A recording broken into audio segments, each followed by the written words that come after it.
So you've studied the ICT concepts, you've watched every Michael Huddleston video, you know what a fair value gap is, you understand optimal trade entry, you can recite the Asian, London, and New York session flows like a mantra, yet you're still losing money.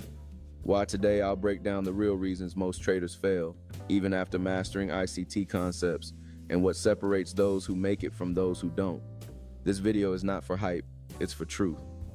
And it might sting a little, but if you're serious about trading, you need to hear this. Let's dive in. Knowing versus understanding.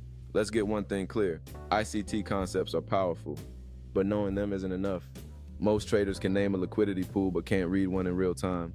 They know what a breaker block is, but don't know when it matters and when it's just noise. Trading is not about memorizing setups. It's about deeply understanding context. That's why traders with a notebook full of ICT notes still blow their accounts, because trading isn't about knowing more, it's about seeing clearly. Michael Huddleston often says, "I'm not your guru, I'm just showing you how I trade." Yet many new traders treat ICT videos like gospel diving into his methods without the years of experience needed to truly understand them. This leads to a trap of copying without comprehension. They chase his exact entries, but overlook the vital part where he emphasizes the necessity to be in sync with the algorithm. Achieving that sync requires time, discipline, journaling, and review, but most lack the patience to commit.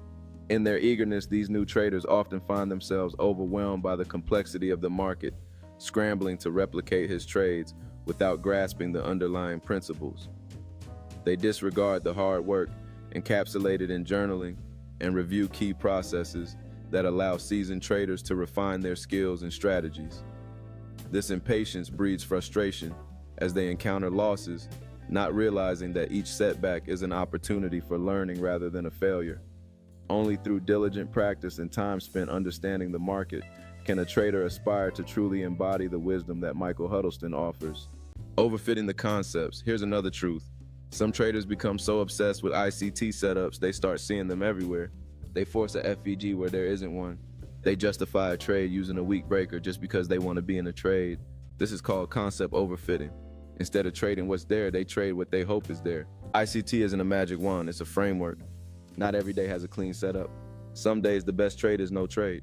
Psychology and execution. You can understand market structure, liquidity grabs, and daily bias, but if you can't control your emotions, you're finished. Most ICT traders fail not because they didn't see the setup, but because they entered too early, exited too soon, or moved their stop out of fear.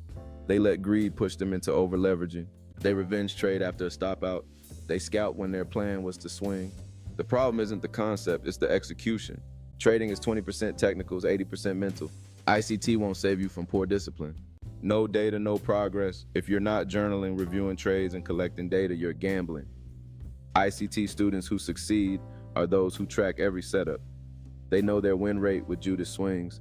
They know how their setups perform on high versus low impact news days. They study what went wrong on losing days, not just emotionally, but technically. Without a feedback loop, you're just winging it. Success in ICT style trading doesn't come from watching one more video. It comes from watching yourself trade and learning relentlessly from it. They spend long hours dissecting trades, making sure each lesson learned is documented. Each mistake becomes a stepping stone towards mastery. Tracking progress meticulously transforms trading into an art form where intuition meets informed decision-making. It's the difference between taking chances and making calculated moves in the market. Those who embrace this discipline can turn setbacks into setups for future success. So what separates the 5% who make it using ICT? Here's the truth. They respect the power of time and patience. They don't try to master every ICT tool. They go deep on a few. They prioritize execution over theory. They keep a detailed journal and review it weekly. They protect their capital more than they chase profits. They stay humble and adapt instead of chasing perfection. ICT gives you the blueprint. It's on you to build the house. And no one builds a mansion in a week. In this journey, it's about the steps you take every single day and the discipline to stick to your plan. Every entry in that journal is more than just words. It's a map of progress and learning. The individuals who excel in ICT understand that patience is not merely a virtue, but a strategy. While others flip from one tool to another, they focus on refining their skills and maximizing their impact. Their path may be slower, but it is deliberate and impactful, leading them to achieve lasting results. If you've been feeling stuck like you know everything but nothing's working, don't quit. Reevaluate, slow down, go back to your journals, pick 1 or 2 setups and master them. Trade small build data and sharpen your execution. Most ICT traders fail because they want results, not refinement. But if you're willing to refine to grow, to face your flaws, you might just become one of the few who make it. Thanks for watching. Drop a comment below with your biggest struggle or lesson from ICT. Subscribe for more deep dive breakdowns like this, and I'll see you in the next one. In those quiet moments of reflection, clarity often emerges.